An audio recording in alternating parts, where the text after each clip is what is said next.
The thing we have tried to avoid is finally upon us. The Civil War breaks loose on April the 12th, 1861, roughly 4 o'clock in the morning, when Edmund Ruffin yanks the lanyard, that's that string comes out of a cannon when you fire it, and has the first shot of the Civil War, arcing it there towards Fort Sumter. It's a heavy bombardment, but nobody gets killed. Major Robert Anderson surrenders the garrison. They let him go home. The guy opening fire on Fort Sumter was Pierre Gustave Toutant Beauregard, who was a student of Anderson's up at West Point in artillery. A lot of people in the Civil War knew each other because the U.S. Army is about 16,000 strong. 1/3 of the officers in the U.S. Army went south, right? They resigned their commission and went to go fight for the South and became, officer corps in the Confederate States Army.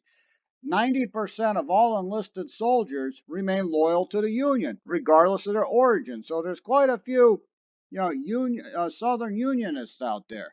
They remembered the oath to defend the Constitution against all enemies, foreign and domestic.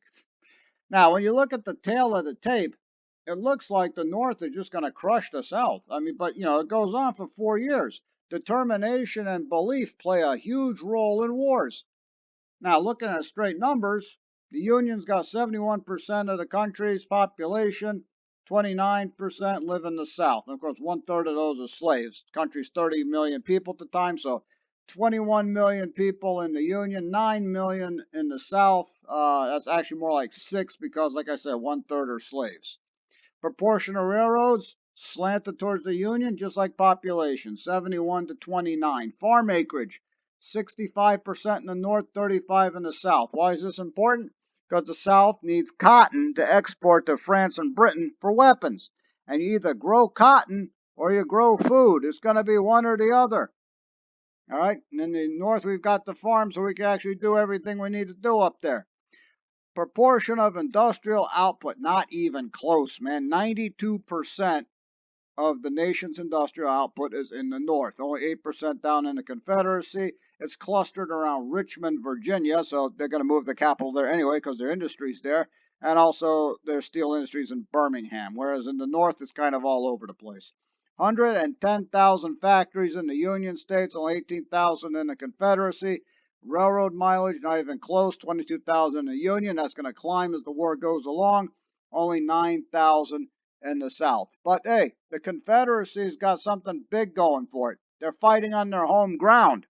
So they don't really have to win. They can get a draw and still win. So to make it bloody and nasty enough, maybe the Union gets tired of it and decides to go home.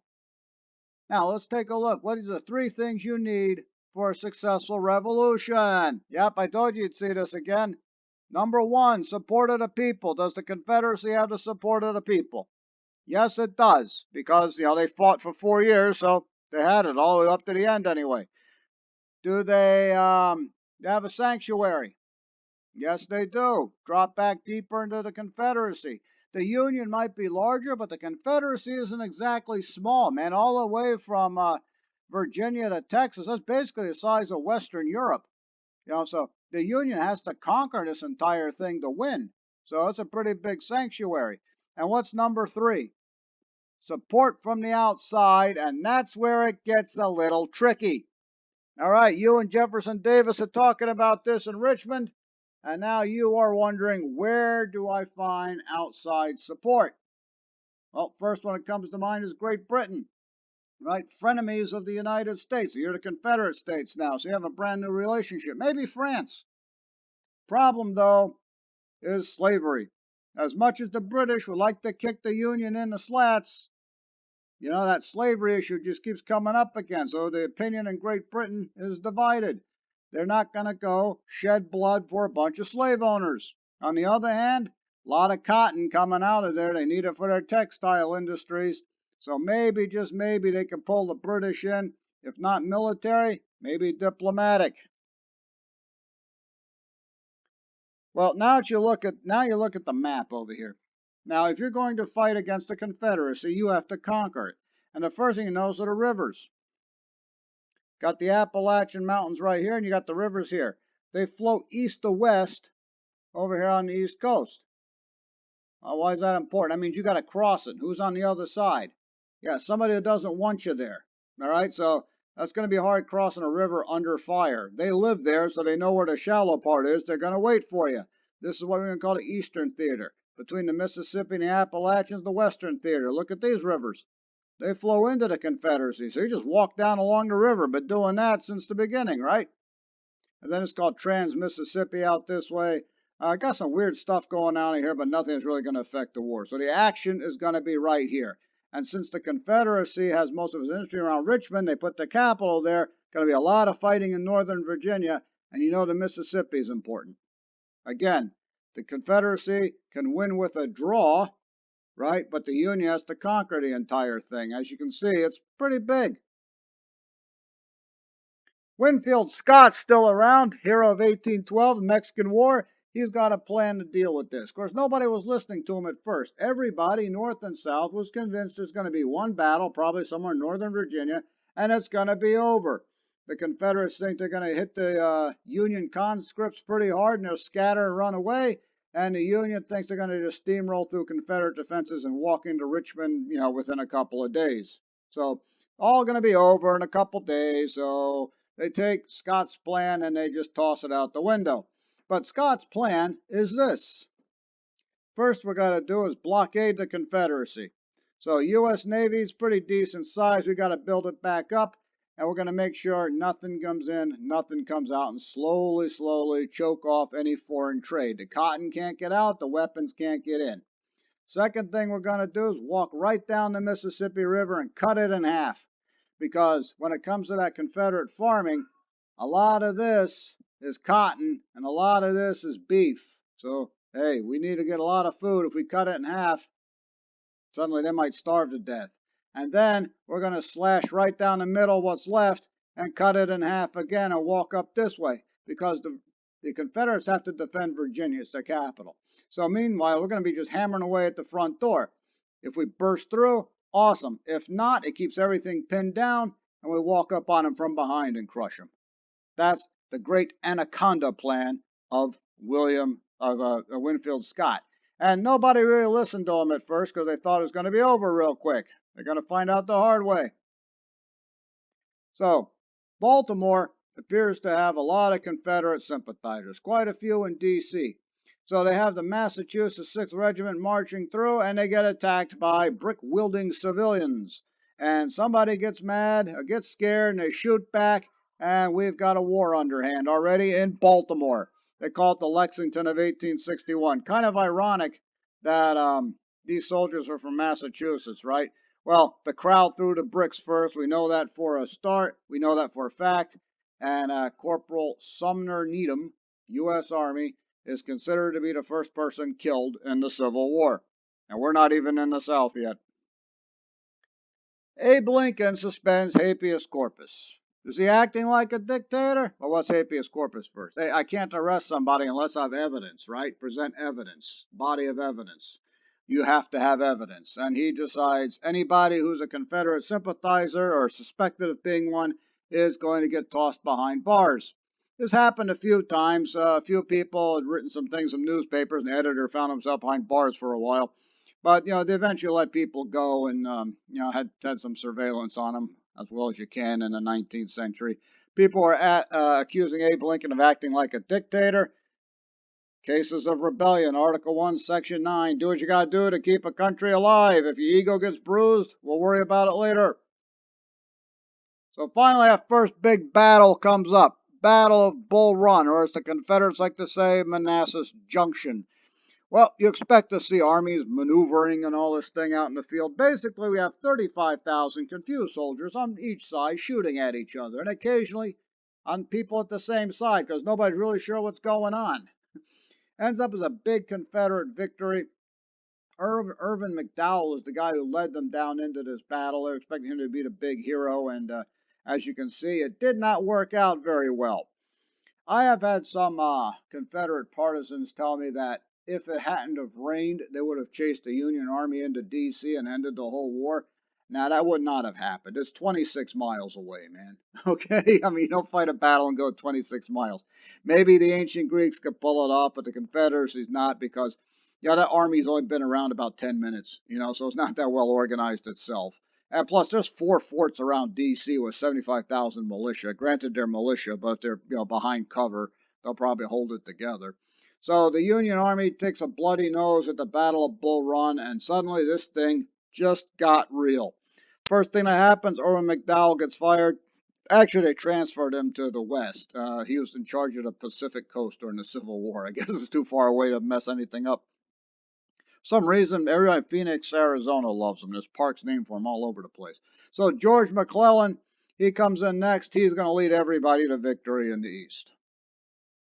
Now, tactical and strategic. Here's what's going on. These two things you need to know. Tactical, the official definition, utilizing specific resources to achieve a sub-goal. In other words, that's the stuff in front of you, right? I got a Confederate-held ridge in front of me. I got to take that ridge. People call that below the shoulders. Tactical, both sides kind of have the same problem. They're marching in lines and in formations and column right and column left, and the technology has gotten a lot better. If it was the Revolutionary War, you could fire a musket at somebody and you could hit something within 20 or 25 yards away. In the Civil War, you could hit something 100 yards away, and that's because now you have rifling, those grooves in the rifle. It's like throwing a football, putting a spin on it. So you start hitting what you're aiming at now. And if everybody's up in lines and everything, yeah, they're just going to blow each other away. That's why you have the horrific casualty figures there in the beginning. Strategic are broader goals that advance the overall goals of the organization. Hey, conquer Virginia, right? That's strategic. Big stuff. That's what we call it. Big picture. This is called above the shoulders. And so it's like Legos. You get enough Legos together, individual Legos are tactical. You put them together, you got something bigger, strategic. So tactical leads to strategic. Strategic, the Union has the advantage because of greater industry and a large navy. Tactical, it's about even, though the Confederacy has an advantage in the beginning because most of the officer corps went that way when it came to training. But remember something, the Union might be losing battles in the beginning, but every time they lose and live through it, they learn. So eventually tactical is going to end up even as well. Now Union's doing better out west. Why? Which way the river's flowing? Exactly, they just walk down the river. And over here, there's a lot of Confederate river forts. Well, they tend to get isolated from each other, so the Union cuts them off and starts knocking them down one by one, and they're going to march their way down the river. Meanwhile, there's this obscure officer who had a bit of a drinking problem and failed every business he was in, Ulysses S. Grant. He's making a name for himself, and they're working their way down this river little by little. The East gets all the press, but the West is where the Union's doing really well. Now, it takes a while, but little Mac, McClellan, it's a little guy, 5'2", really cocky, walking with his chest puffed out. Soldiers love him. He is great at organizing people. He's great at training people.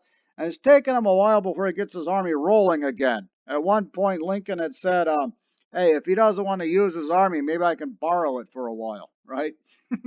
Well, actually, McClellan's got a plan right here, and here's his plan. Instead of going head on at the Confederates, which they're expecting, he's going to go around them.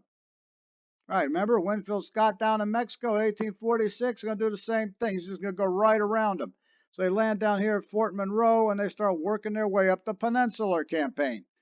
Well, the Confederates react to it fairly quickly, but nonetheless, it's a pretty big army that's coming up this peninsula at them. And there's battle after battle. They call it the 7 Days Battle. They got pretty close to Richmond at one point, and the Confederate commander Joseph Johnston gets hurt, so now it's time for this guy named Robert E. Lee. Yeah, he was famous then, too. Why was he not in command in the beginning?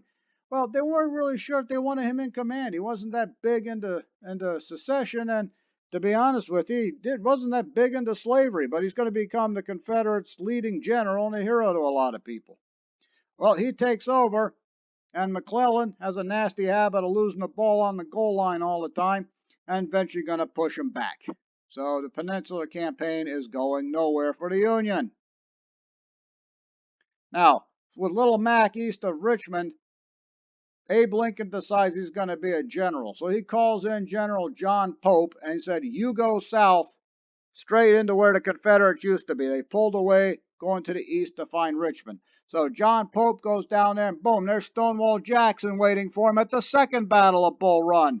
Why does Stonewall Jackson fight him at Bull Run a second time? Because he's been there already. He knows that area really well. So he got his nickname, Stonewall, standing like a stone wall. Well, here comes the second one. Battle of Bull Run, and boom, Union loses that one. So then they're in chaos. They're drifting their way back into D.C. John Pope gets sent out to Minnesota to go deal with the Sioux. McClellan's coming back from the Peninsula, which didn't work out so great. And then they decide now is the time to attack Maryland. If there's one thing about Robert E. Lee, he will go for that knockout punch. This is the guy who likes to throw the ball deep on 4th and 24. He joins Stonewall Jackson, that's his right-hand man, and they invade Maryland. It's going to be a huge battle at Antietam. McClellan got there first because the Confederates had lost Special Order 191. What was Special Order 191? It turns out it was Lee's battle plan, where they're going, where they're supposed to be there, and where they're coming together. McClellan's not the greatest general, but hey, he figured this one out real quick, and they had the huge battle at Antietam. It was bloody. It was nasty. It was the worst battle in the history of America until, Gettysburg the following year. Well, like I said, the Confederates had lost Special Order 191, and here Lincoln issues the Emancipation Proclamation freeing slaves in states in rebellion against the Union. It's not like the Confederates are going to listen to this. This is to keep the French and British out.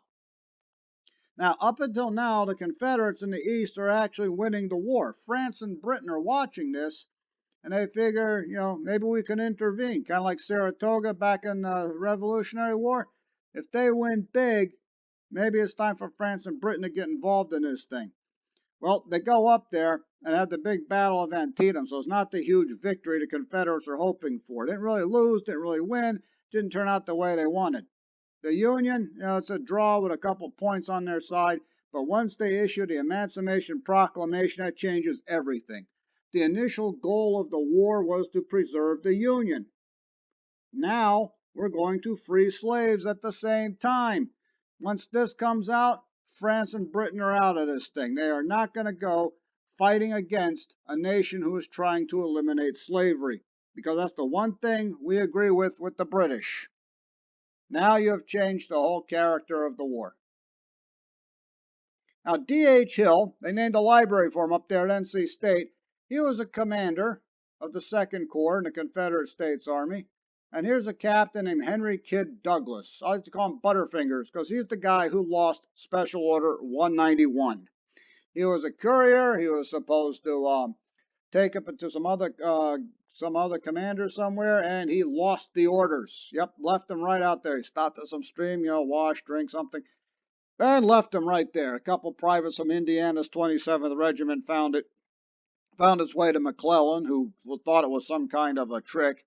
Even McClellan can't screw that up. So Henry Kidd Douglas, this guy hangs on to the orders. Remember where he put them? Who knows? Could be a completely different world. Mr. H might be a visiting scholar.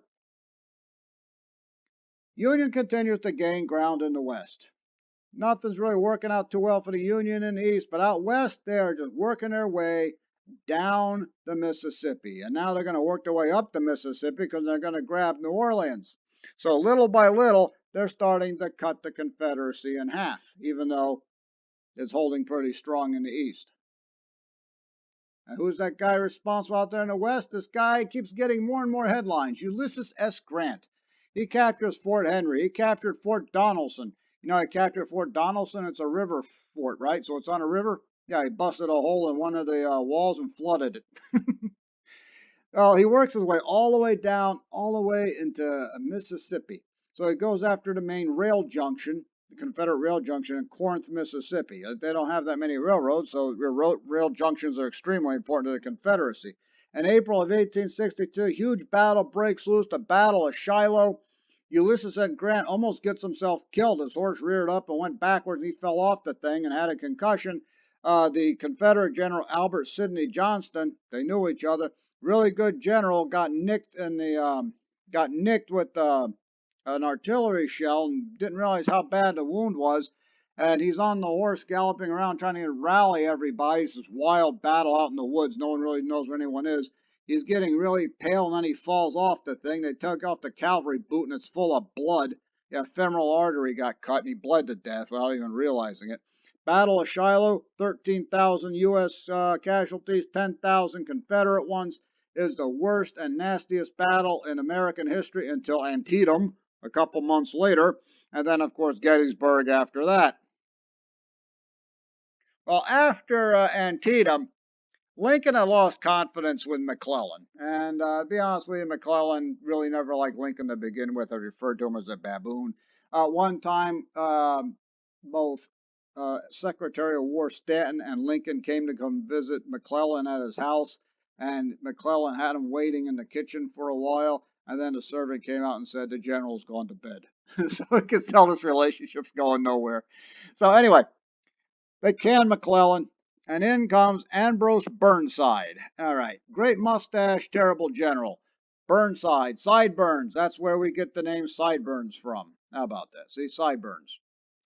McClellan has what he calls the slows. He's great at organizing. The soldiers love him. He's great at training. Comes to actual fighting, not too well. He grabs Ambrose Burnside. Ambrose Burnside says, please, Mr. President, I am not up for this job.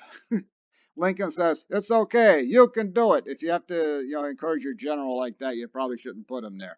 So Burnside goes down to Fredericksburg, Virginia, plunges across the stream when it's really cold and snowing. His 122,000 soldiers get held up by 78,000 Confederate soldiers. They get completely crushed, and Burnside is very quietly removed. Yep, told you he wasn't ready. Out west, still getting better. Despite the crazy battle at Shiloh, the Union did win. They take New Orleans, they're taking Baton Rouge. Everything is down except for Vicksburg. All the supplies coming from the west have come through this narrow little bottleneck. It is not going to hold together very long there. Out further west, believe it or not, there was a Civil War battle near Mount Piachu, Arizona. I'm not really sure why. It doesn't strike me as, Confederate or even barely Union territory, but three nincompoops in Tucson tried to declare Arizona a Confederate territory, and nobody's really aware of it. They had a brief battle between a couple militias out here. And what's wrong with this picture? Yeah, they're charging with lances, dude. Right? It's 1862, not 1162, right? So, as you've guessed, Arizona is not really Confederate territory and isn't going to be. Alrighty, we're going to talk about the Trent Affair when we come back. I've been hammering away at you long enough. I'll cut you a break. Alrighty, we're going to hijack a British ship when you come back. Have a nice day.